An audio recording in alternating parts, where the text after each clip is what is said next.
And that's why we're really excited to welcome Ryan here today in Blackhall Studios for an announcement that I think all of you will be thrilled to hear.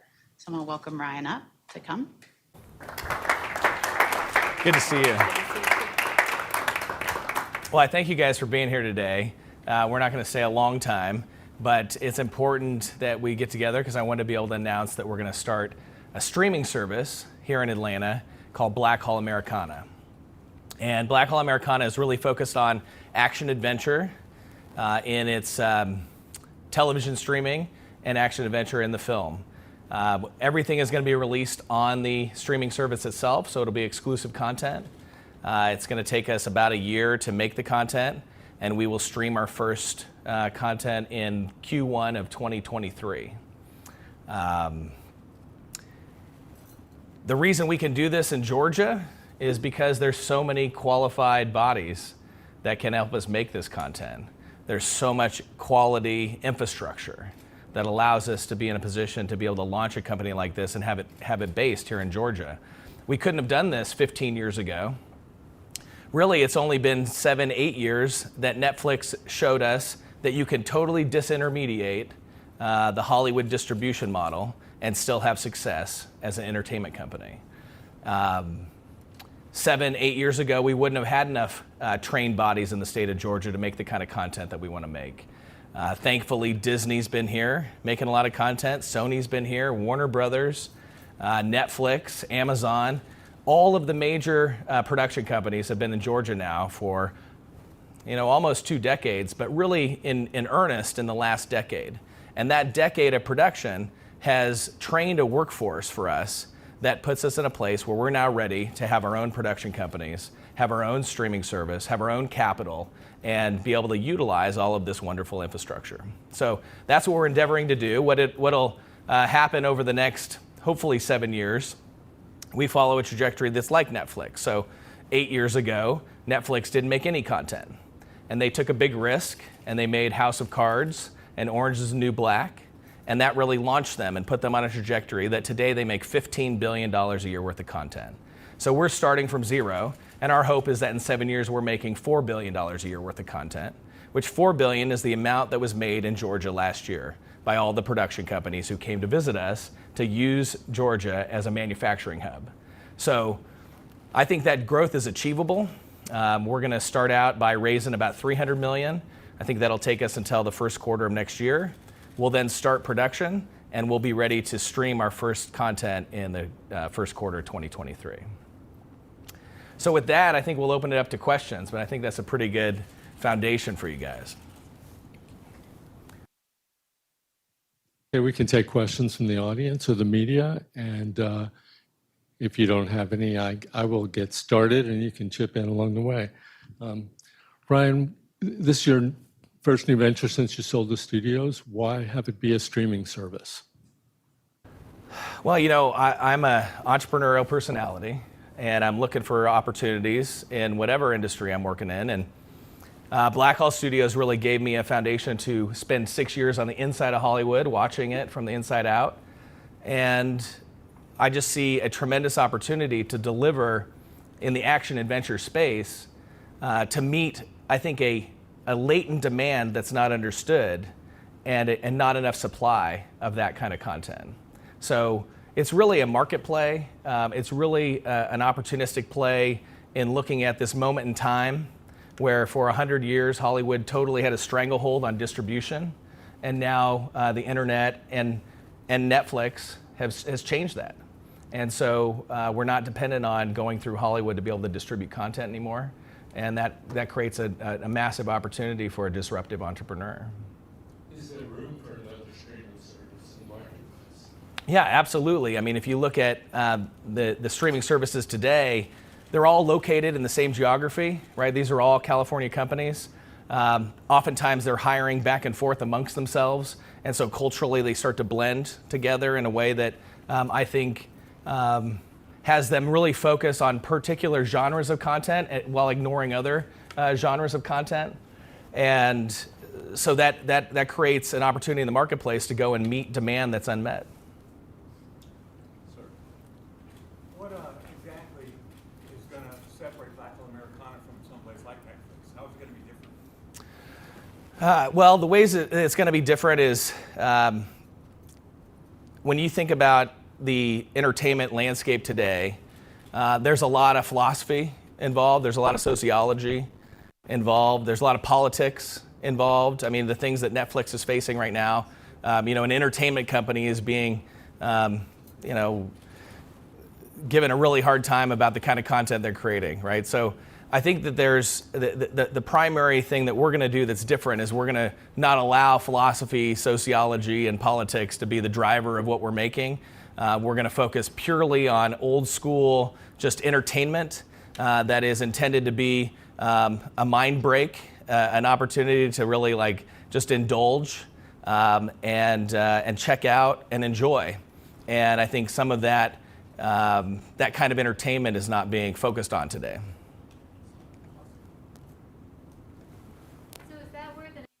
Americana comes from. So when I think of Americana, I think of shared experiences, shared values, shared moments in pop culture and time that bring us together. So when you talk about no politics and no sociology involved, is the goal of Americana to be a place where people can go to really reconnect as a society with that shared entertainment experience? I think that's fair. When I think of Americana, part of the reason why I chose that name was that the movies and the television that I love generally has themes that I think of as quintessentially American themes. So things like courage and self-determination, ingenuity, and an unwillingness to give up whatever the cost, particularly when it relates to freedom or liberty. Those are the kind of stories that I love the most. And I think those are the kind of stories that there's a huge amount of the marketplace that just wants to see and indulge in. And I don't think it's just America, quite frankly. I think Americans love adventure. Americans are risk takers.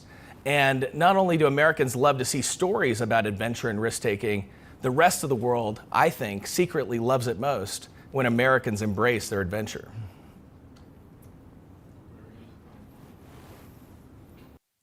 Yes, Ryan, you talk about the ecosystem for the movie industry here in Georgia. Can you talk about how Blackhall Americana will fit into that ecosystem and as it relates to the other production houses that are here and where you used to work too?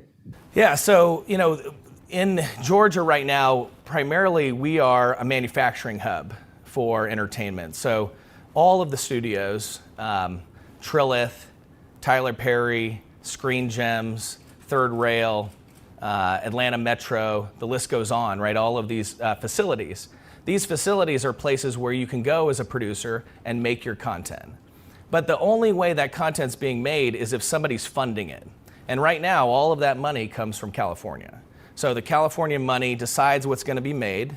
Then they send the production company, the team of guys that they hire, they send them to Georgia with that California money. They drop that wonderful California money in our state. We reap all those benefits. But then they take the content that was made here back to California for distribution, and they keep all the profits from that distribution in California. And so the wealth effect is much more impacted. California is much more impacted positively by the wealth effect of entertainment.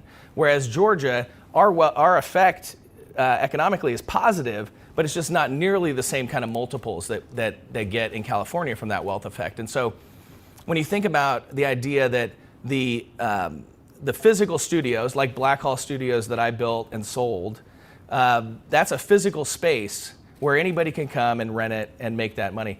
The amount of wealth created by Blackhall Studios is this big. The amount of wealth created by a production company like Tyler Perry is then a multiple on that. But the wealth created by something like Netflix or HBO or Showtime or BET is so far beyond. When you think about if we're successful in achieving what it is that I believe we can achieve, then we're going to take $300 million and we're going to turn it into Netflix. Well, Netflix today is valued at $240 billion. Netflix is the size of Home Depot, the size of Coca-Cola.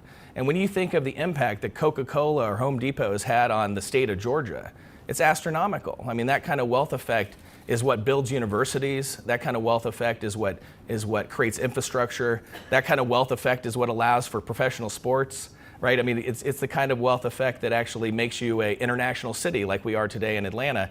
So I think that Blackhall Americana, if executed and delivered in what I imagine is going to end up having an impact economically that is on par with Fortune 500 companies.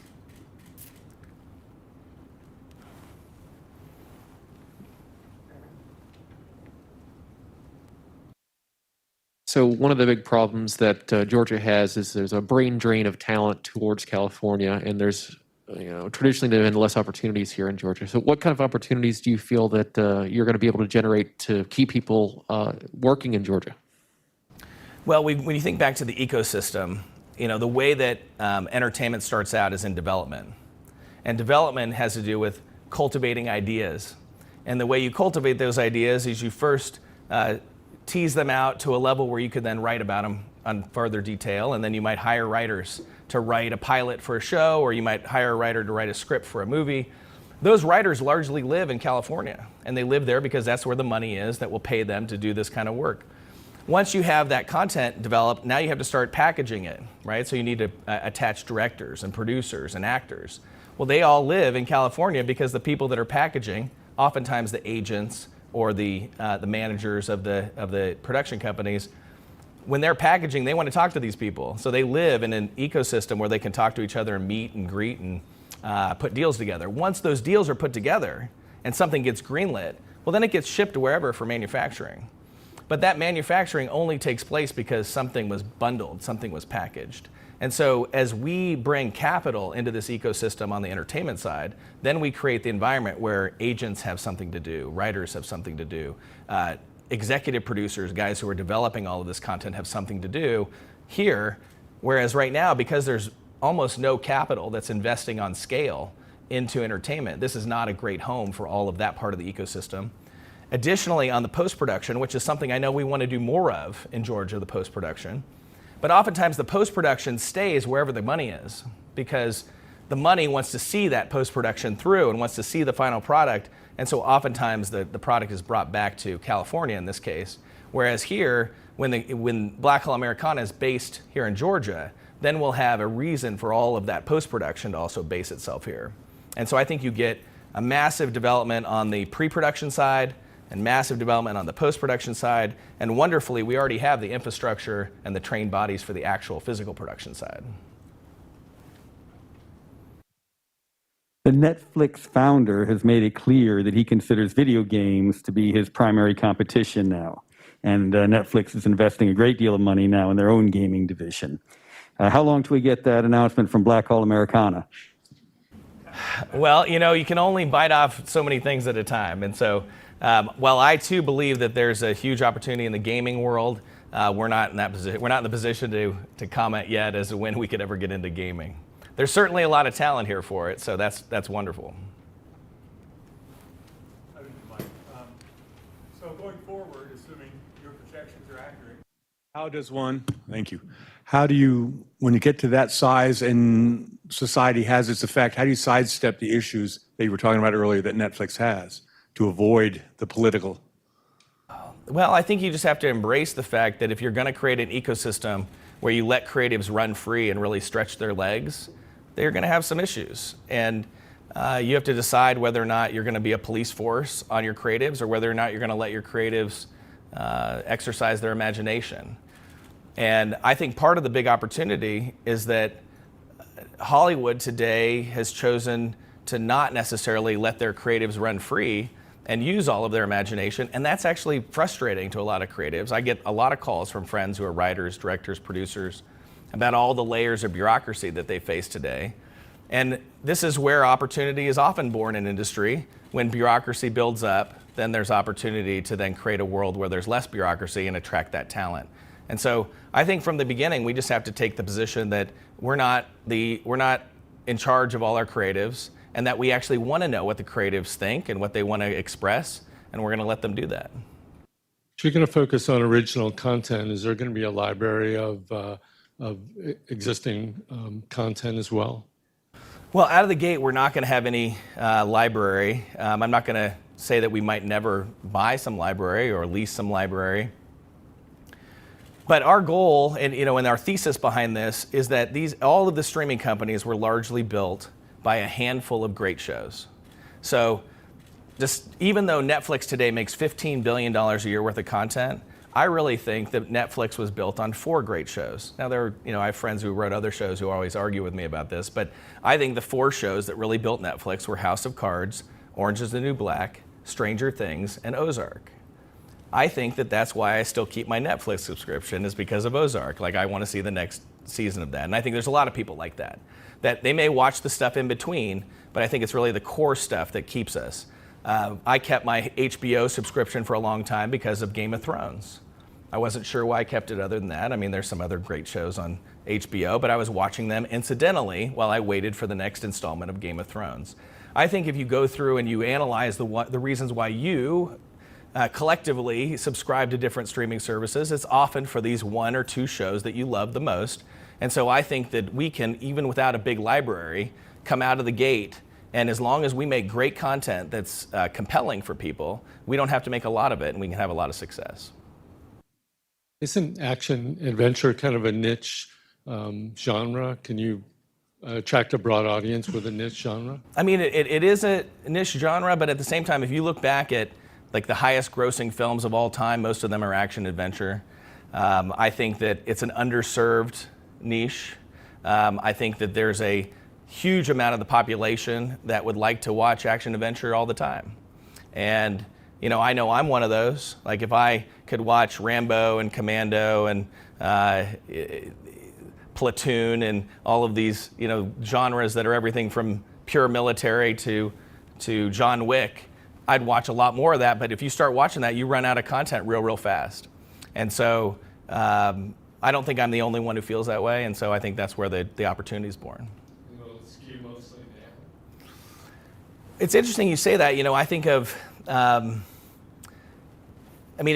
is some aspect that would make you think that this was a male genre, but you would also think of like professional sports maybe as a male genre. But when I go to the Braves game, it feels like half the people there are women, and they're there for a reason that might be different reasons than the reason the men are there.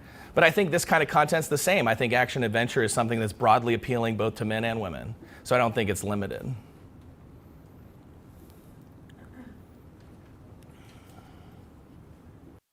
In terms of the business plan, you plan for it to be a subscription streaming service. And you mentioned all the streaming services that we have now. They have had a blockbuster. They've had a big hit. Tell me how you're going to solve the problem of being able to launch a streaming service and not yet have any content. I mean, I know you'll have content, but you won't have a hit. Yeah, that's right. I mean, a large part of the belief in this adventure is going to be that we can create content that's compelling. Now, the big advantage we have over the existing streaming companies, when you think about Disney's 100 years old. When you think about Warner Brothers, they've got the same issue. Netflix started out in a totally different strain of its company and then morphed into what it is today. But all of these companies have fully baked valuations as stabilized assets. Now they're trying to grow, but they're trying to grow from a base of 240 billion or 300 billion into something bigger. We, on the other hand, are starting from scratch. And the beautiful part about that is that I can bring in actors and directors and producers who are hugely talented and who make tens of millions of dollars for the things that they do. But I can offer them positions that put them in a place where if Blackhall Americana is as successful as I imagine it will be, they might make hundreds of millions of dollars. They might become billionaires because of that. And so that's an advantage of a startup, is the ability to be able to offer pieces of a company to highly talented people and give them a lot more upside than what they can get when they're dealing with fully baked companies. Can you give us an example of the kind of talent the type of talent that you would anticipate working with? Well, I mean, these are going to be the usual suspects on many levels. We'd love to go and talk to all the guys that are making all the coolest stuff today, and give them an opportunity to make stuff where they can own a piece of the platform too. So, I'm a huge fan of what I've watched Ryan Reynolds do, not only on the screen, but then off screen with all the marketing that he's done. I think it's incredible. I'm a huge fan of Quentin Tarantino. I think that he makes content that is different than anybody else. I would love to have somebody like Quentin involved. You look at the flexibility and variability of Dwayne Johnson Dwayne is an incredibly capable guy, but you look at him entrepreneurially, and he's out, starting tequilas and owning pieces of ice cream, and he's using his platform to create wealth that goes way beyond just the work he does on screen. And so these kind of personalities that have that kind of vision, I think, are the kind of people that we'd like to have involved. Can you give us an idea how you plan to roll out the original content? Like at launch, how many programs would you have, and after the first year, second year, that sort of thing? Yeah, so based on this thesis that that streaming platforms are largely built on the core audience of the best shows, then what we're planning to do is make 8 pieces of content. So we'll make 4 streaming television shows that'll each be 10 episodes. So we'll have 40 episodes of television that are 4 series, and then we'll make 4 movies. And we will release those every Friday night. There will be a new episode at 5 o'clock, and then people have all weekend to watch what they're going to watch. And we're going to do that every week, and that's going to allow us to have 44 weeks of content. We'll release 1 series in the first quarter of 2023. At the end of that quarter, we'll release a movie.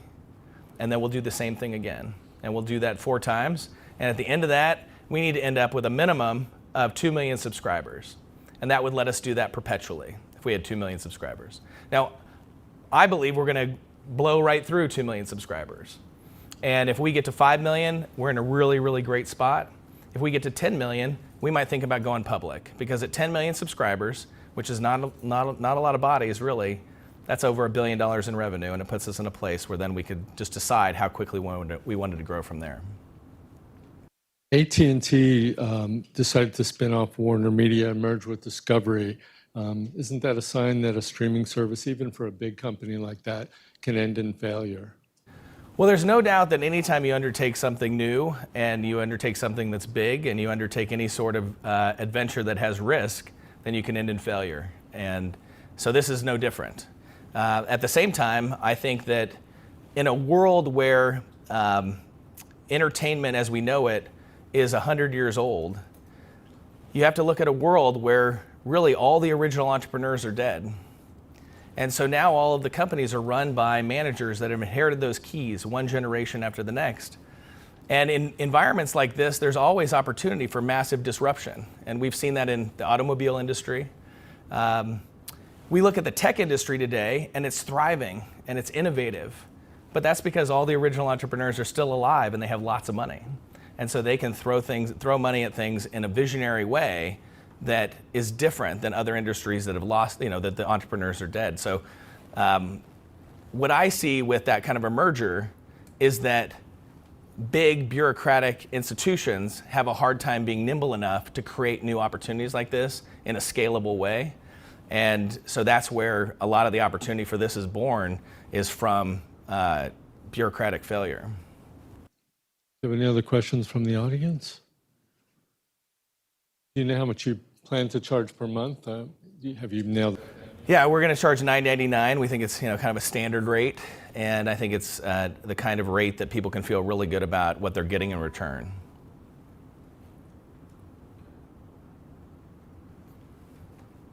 Any other questions? How about Georgia content providers? Will there be an avenue for them to really be able to not just get first dibs, but have a platform to be able to share their skills and the content that they can create, so we can start to elevate our content creators as well? Well, when you think about starting something of this scale, it's kind of like starting a professional sports team. So when you start a professional sports team, you don't say, I'm only going to take talent from the local area. You say, I'm going to go get talent from wherever. I'm going to integrate that talent into this geography, and I'm going to make them part of our culture. So Matt Ryan is part of our culture, but he didn't grow up in Atlanta. And I think of the creative talent in the same way. If we can get homegrown talent that can play in the big leagues, well then absolutely, we love to see that. And that's fun. But if you can't get homegrown talent that can play in the big leagues, then you got to bring the big leagues to your house. The 30% tax credit in Georgia helped build the film industry that we know now into a $4 billion direct spend industry. Are you reliant on that to go forward? Well, I mean, listen, the tax credit has been hugely helpful, obviously, in building this whole industry. It will be hugely helpful to us too, because we're starting from zero, so it lets us really stretch our capital. At the same time, the way we're building this model is to not be dependent on the tax credit. And that's because the tax credit is really government controlled. It's a government decision, and we don't want to be in a place where we're totally dependent on our existence for that tax credit. So while it's incredibly helpful, I don't believe that it's part of our long-term model to be reliant on the tax credit. Do you have a headquarters here, or are you looking to establish a headquarters in Atlanta? Yeah, we have a piece of land that we've identified. I can't tell you where it is yet, but we are in the process of purchasing a building that will become the headquarters for Blackhall Americana.